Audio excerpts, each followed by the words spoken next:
முழு டாக்டர்ஸும் வந்து தாங்கள் இன்றைக்கு வேலை இல்லாமல் வேலை நடக்க போகிறோம், பேஷண்ட் அது செத்தாலும் தாங்கள் பொறுப்பில்லைன்னு சொல்லி இப்படியான டாக்டர்ஸோட இவையை திருத்தி. யாழ்ப்பாணம் சாவகச்சேரி வைத்தியசாலை விவகாரம் தொடர்பில் வெளியான முக்கிய தகவல். யாழ் சாவகச்சேரி ஆதார வைத்தியசாலைக்கு இலங்கை மனித உரிமைகள் ஆணைக்குழுவின் யாழ்ப்பாண பிராந்திய இணைப்பாளர் தங்கவேல் கனகராஜ் தலைமையிலான குழுவினர் நேற்றைய தினம் அவதானிப்பு விஜயம் ஒன்றினை முன்னெடுத்திருந்தனர்.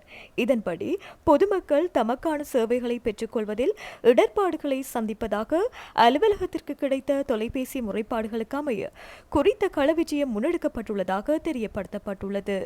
மேலும் குறிப்பாக சமூக பொருளாதார சமூக உரிமைகளின் ஒன்றான சுகாதார உரிமைகளை மக்கள் அனுபவிப்பதை அணுகுவதை உறுதி செய்யும் முகமாக இந்த கள விஜயம் அமைந்திருந்தது.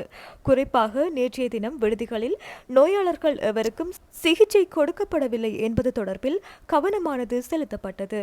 நேற்றைய தினம் கள விஜயத்தில் பெற்றுக்கொண்ட பல அவதானிப்புகள் தொடர்பில் எதிர்வரும் 8ஆம் திகதி வடக்கு மாகாண சுகாதார அமைச்சின் செயலாளர், வடக்கு மாகாண சுகாதார சேவைகள் பணிப்பாளர், யாழ்ப்பாண பிராந்திய சுகாதார சேவைகள் பணிப்பாளர், சாவகச்சேரி ஆதார வைத்தியசாலையின் மருத்துவ அத்தியட்சகர் மற்றும் வைத்தியசாலை அபிவிருத்தி குழு ஆகியோருடன் கலந்துரையாடல் ஒன்று ஏற்பாடு செய்யப்பட்டுள்ளதாகவும் இலங்கை மனித உரிமைகள் ஆணைக்குழுவின் யாழ்ப்பாண பிராந்திய இணைப்பாளர் கனகராஜ் தெரிவித்துள்ளார். இதனைத் தொடர்ந்து சாவகச்சேரி ஆதார வைத்தியசாலையில் புதிதாக அத்தியட்சகர் கடமைக்கு வந்த பின்னர் அங்கு பணிபுரிபவர்களால் தனக்கு பல முறைப்பாடுகள் கிடைக்கப் பெற்றுள்ளதாக மாகாண சுகாதார சேவைகள் பணிப்பாளர் தெரிவித்துள்ளார். குறித்த விடயம் பற்றி நேற்றைய தினம் 5ஆம் திகதி இடம்பெற்ற ஊடகவியலாளர் சந்திப்பின் போது கூறியுள்ளார்.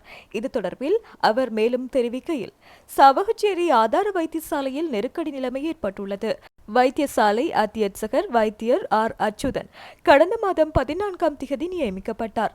நான் அங்கு 2 தடவைகள் சென்றுள்ளேன். அங்குள்ள வைத்தியர்கள் தாதிகள் நன்றாக வேலை செய்கிறார்கள். ஆனால் புதிதாக அத்தியட்சகர் கடமைக்கு வந்த பின்னர் அங்கு பணிபுரிபவர்களால் எனக்கு பல முறைப்பாடுகள் கிடைக்கப்பெற்றன. அது தொடர்பில் அனைத்து உயர் அதிகாரிகளிடம் தெரிவித்துள்ளேன். குறித்த விடயம் தொடர்பான விசாரணைகள் இடம்பெற்று வருகின்றன. வைத்தியசாலை அத்தியட்சகர் அச்சுநய் ராமநாதன் தற்காலிகமாக மாகாண சுகாதார சேவைகள் பணிமனைக்கு இடமாற்றம் செய்யப்பட்டு அவரின் பதவிக்கு வைத்தியர் ராஜீவ் அவர்களை நியமித்துள்ளோம். இருப்பினும் குறித்த நியமனத்தை வழங்கவிடாது வைத்திய அத்தியட்சகர் அர்ச்சுனா தொடர்ந்தும் தான் பதவியில் இருக்க வேண்டும் என இருந்து வருகிறார். தற்போது அங்கே சில அபிவிருத்தி திட்டங்கள் முன்னெடுக்கப்பட்டு வருகின்றன.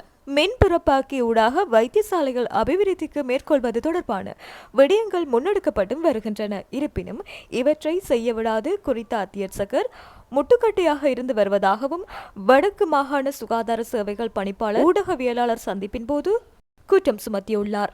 Good morning. நான் Chavakachcheri medical superintendent doctor Ramanathan Archuna கதைக்கிறேன். இன்றைக்கு வந்து சாவச்சேரி வைத்தியசாலையை வந்து குழப்பறதுக்கு கண்டு 1-2 சில டாக்டர்ஸ் மேர் வந்து என்ன செய்திருக்கணும்னா ட்ரேட் யூனியன் ஆக்ஷன் என்று சொல்லி, அதாவது வந்து தொழிற்சங்க போராட்டம் என்று சொல்லி, அது எனக்கு எதிரான தொழிற்சங்க போராட்டம் என்று சொல்லி இதை வந்து என்ன செய்யறா இன்றைக்கு நோயாளர்கிட்ட இதை துப்புரவாக பார்க்க மாட்டேன், நோயாளர்கள் செத்தாலும் தங்களுக்கு பிரச்சனை இல்லை, தாங்கள் துப்புரவாக பார்க்க மாட்டோம் என்று சொல்லி ஒரு ட்ரேட் யூனியன் ஆக்ஷன் ஒன்று எடுத்திருக்கணும். அந்த ட்ரேட் யூனியன் ஆக்ஷனால் பாதிக்கப்படுறது வந்து நான் இல்லை. ஆனால் எனக்கு அது சரியான கவலை என்னன்னு சொன்னால், நாங்கள் டாக்டராக ஒரு ஓத்து எடுக்கிறோம், அதாவது வந்து சத்திய பிரமாணம் எடுக்கிறோம். நாங்கள் எந்த கட்டத்திலையும் வந்து பேஷண்ட்டை வந்து நாங்கள் ஒரு பாதிப்பு நடக்க விட மாட்டோம்ன்றது வளமையான ஒரு சத்திய பிரமாணம். நானும் ஒரு வைத்தியர் என்ற அடிப்படையிலையும், அதை விட நான் ஒரு டாக்டர், அதாவது எம்பிபிஎஸ் டாக்டர் என்றதாலையும் எனக்கு இது சரியான கவலை ஏனென்றால், அது என்னத்தான் டார்கெட் பண்ணி பேஷண்ட்டை சாக்கொள்ள போயினோம் என்று சொன்னால், அதாவது வந்து நான் இதுன்றால் சில டாக்டர் மேர் வந்து என்னென்றால் ஜிஎம்ஓ என்ற பெயரில் என்ன செய்யணும்னு சொன்னால் ட்ரான்ஸ்ஃபர் ஆர்டர்களுக்கு போகிறேல, ஒரு வைத்தியசாலை இன்னொரு வைத்தியசாலைக்கு மாற்றினா ட்ரான்ஸ்ஃபர் போகிறேல, அது தவிர என்ன செய்யணும்னு சொன்னால், இப்போ உதாரணத்துக்கு கொழும்பில் இருந்து அல்லது வேறு மாவட்டங்களில் இருந்து வந்திருக்கிற டாக்டர் மேர் வந்து 30 நாளில் வந்து 10 நாள் தான். இப்போ 3 டாக்டர் ஒரு போர்ட்டில் ஒர்க் பண்ணோம்னா 30 நாளில் 10 நாள் தான் ஹாஸ்பிட்டலில் வேலை செய்கிறது. இவை வந்து சாதாரணமாக பெரும்பாலும் எடுத்து பார்த்தீங்கன்னு சொன்னால் சாதாரணமான பொது நார்மல் டாக்டர்ஸாக தான் இருப்பினம். இவை வந்து கன்சல்டன் மேலே த்ரெட் பண்ணுவினம், கன்சல்டன் மேலே வேலை செய்ய விட மாட்டினம், ப்ரைவேட் வைத்தியசாலையில் போய் தங்கண்ட வைத்தியசாலையை அது உதாரணத்துக்கு நொதனை போய் பூட்டினம் ஒரு கொஞ்ச நாள் நொதன் ஹாஸ்பிட்டலில் தங்கண்ட ஹாஸ்பிட்டலில் வந்து கூட்டணுமென்றதுக்காண்டி டாக்டர் மயூரன் என்று சொல்லியவர் வந்து அவர் சாதாரணமான ஒரு மெடிக்கல் ஆஃபீஸர். ஆனால் அவர் வந்து என்னென்னு சொன்னால் போஸ்ட் கிராஜுவேட் ஒன்றும் படிக்க இல்லாமல் அவைக்கு ஒரு வைத்தியாத்தியசராக வர இல்லாமல் அல்லது வந்து ஒரு சிறப்பு வைத்தியராக வர இல்லாமல் போன உடனே அந்த மன அழுத்தங்கள் காரணமாக என்ன செய்கிறேன்னு சொன்னால் ஜிஎம்ஓயை ஒன்று எடுத்துக்கொண்டு ஒரு விஷயத்தை வந்து சனத்தை பாதிக்கக்கூடிய மாதிரி நடக்கிறது. இப்போ இது வந்து சரியான கவலை என்னன்னு சொன்னால் இவர் தங்கண்ட உள்பூசல்களுக்காண்டிய தங்கண்ட களவுகள், அதாவது உதாரணத்துக்கு ஜிஎம்ஓ வந்து இங்கேருந்து ஜாழ்ப்பாணத்துக்கு ட்ரான்ஸ்ஃபர் பண்ணி போட்டு அங்கே ஜாழ்ப்பாணத்தில் போய் பொடி வந்து நாள் கணக்காக கிடக்கிறதுகள். மற்றது நேற்றிரவு வந்து இவை என்ன செய்யறால் இரவில் வந்து பேஷண்ட்ஸை பார்க்குறதில்ல துப்புரவா. அப்போ இரவில் வந்து பேஷண்ட் வந்தால் ட்ரான்ஸ்ஃபர் பண்ணுங்கன்னு சொல்லி ஜாழ்ப்பாணம் ட்ரான்ஸ்ஃபர் பண்ணி விடுறது. அதை விட ஹாஸ்பிட்டலில் உழல் கூறல் வடிகள் எல்லாம் ஏற்கனவே நடந்திருக்குது. அதுகளை நான் தோண்டி போடுவேணுன்ற பயத்தில், அதுகளை நான் எங்கே எடுத்து வைக்க லீகல் ஆக்ஷன் எடுத்துடணுன்ற பயத்தில், மற்றது என்ன வந்து ஒரு பிரணவன் செல்லையான்ற டாக்டர் வந்து அவதூறாக பேசினதுக்கு வந்து நான் ஆக்ஷன் எடுத்துடணுன்ற பயத்தில் இவை என்ன செய்யணும் என்று சொன்னால் ஒரு தொழிற்சங்க போராட்டம்ன்றது நான் வந்து சார்ட்டர்ட் ஹியூமன் ரிசோர்ஸ் முடிச்சிருக்கிறேன். தொழிற்சங்க போராட்டம்ன்றது ஒரு தொழில், அதாவது வந்து தொழில் வழங்குவோருக்கும் தொழில் பெறுவோருக்கும் இடையிலான பிரச்சனை. என்னை பொறுத்த வரைக்கும் நானும் ஒரு மெம்பர் ஆஃப் ஜிஎம்ஓ தான், இப்போவும் இந்த காசு வெட்டி கொண்டு தான் இருக்கணும். எனக்கு அதாவது தங்கண்ட மெம்பருக்கு எதிராக தாங்களே தொழிற்சங்க போராட்டத்தை ஸ்டார்ட் பண்ணி அது மட்டும் இல்லாமல் அதால் வந்து அநியாயமான பேஷண்ட்டுகள் சாகிறது வந்து நான் ஏற்றுக்கொள்ள மாட்டேன். அப்போ இது 1-2 டாக்டர்ஸ் தாங்கள் வீட்டை போகணுமென்றதுக்காண்டி இந்த ஆப்ரேஷன் தியேட்டர் திறக்க விடாமல் நான் என்னை பொறுத்த வரைக்கும் இது பெரிய வெற்றி. ஏனென்றால் நான் யாழ்ப்பாணத்தில் வந்து இன்றையோட 21வது நாள் ஓபிடி மாற்றிட்டேன், அதை கொண்டு புது பில்டிங்கில் மாற்றிட்டேன், இடியூ மாற்றினேன், அதை கொண்டு புது பில்டிங்கில் மாற்றினேன். எல்லாருமே 14 வருஷம் 15 வருஷம் செய்யலாத வேலையை நான் செய்துட்டேன், மாற்றிட்டேன். இவன் இன்றைக்கு ஒரு கடிதம் அடித்து வச்சிருக்கிறேன். நான் வந்து தங்களுடைய அதாவது வந்து தாங்கள் வந்து நான் இருந்தால் வேலை செய்ய மாட்டினமா என்று சொல்லி ஒரு 2-3 பேரை உந்துதலால் எல்லா டாக்டர்ஸ்டையும் சைன் பண்ணி விரட்டி, அதாவது வந்து நீங்கள் ஜிஎம்ஓக்கு சப்போர்ட் பண்ணலைன்னு சொன்னால் உங்களை நாங்கள் ஆக்ஷன் எடுப்போம் என்று விரட்டி வேண்டிய ஒரு தொழிற்சங்க போராட்டம் வந்து ஆரம்பிச்சிருக்கணும் நான் கேள்விப்பட்டிருக்கேன்.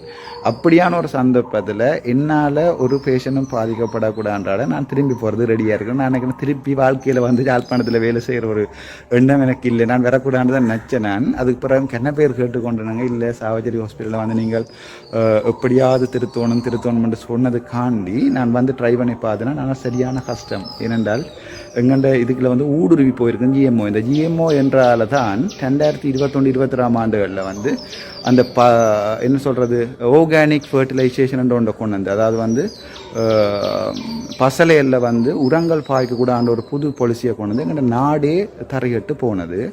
அதே மாதிரி இப்போ இன்றைக்கு பேஷண்ட்ஸை சாக விடுவினம்னு சொல்லி கடிதம் அடிச்சிருக்கணும். அதாவது வந்து தாங்கள் ஒரு பேஷண்ட்டையும் பார்க்க மாட்டோம், முழு டாக்டர்ஸும் வந்து தாங்கள் இன்றைக்கு வேலை இல்லாமல் வேலை நடக்க போகிறோம், பேஷண்ட் அதை செத்தாலும் தாங்கள் பொறுப்பு இல்லைன்னு சொல்லி இப்படியான டாக்டர்ஸோட இவையை திருத்தி வேலை செய்யணும்னு கஷ்டப்படுறதை விட நிம்மதியாக போய் அங்கே தெற்கு பக்கத்தில் வேலை செய்யலாம்னு நான் யோசிக்கிறேன். நான் இதை பற்றி கன்சிடர் பண்ணுறேன். நான் என்ன போகிறத பற்றி யோசிக்கலை.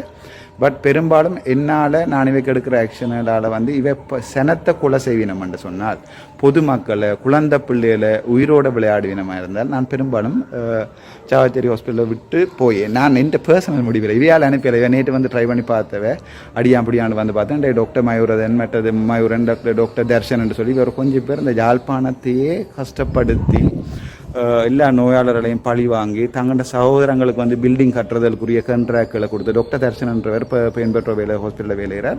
தன்னுடைய சகோதரத்துக்கு வந்து இவர் பில்டிங்களை கட்டுற கண்ட்ராக்ட் கொடுத்துருக்கிறார். அதுகள் சம்பந்தமான எல்லா ஊழல் ஊறுபடிகளும் வந்து இவருடைய ஊழல்கள் எல்லாமே இப்போ பப்ளிக்காக தெரிஞ்சு என்ன இது நான் பொது வழியில் கதைச்சிருவேனோ தாங்கள் பிரச்சனையாக போயிடுமென்றதால இவ்வளோ கஷ்டப்படினா நான் இது நான் யோசிக்கிறேன். பெரும்பாலும் என்னால் ஒரு சின்ன உயிருக்காவது ஆபத்து ஏற்படும் என்றால், அதாவது ஒரு குழந்தை பிள்ளைன்னு மருந்து கூட மாறி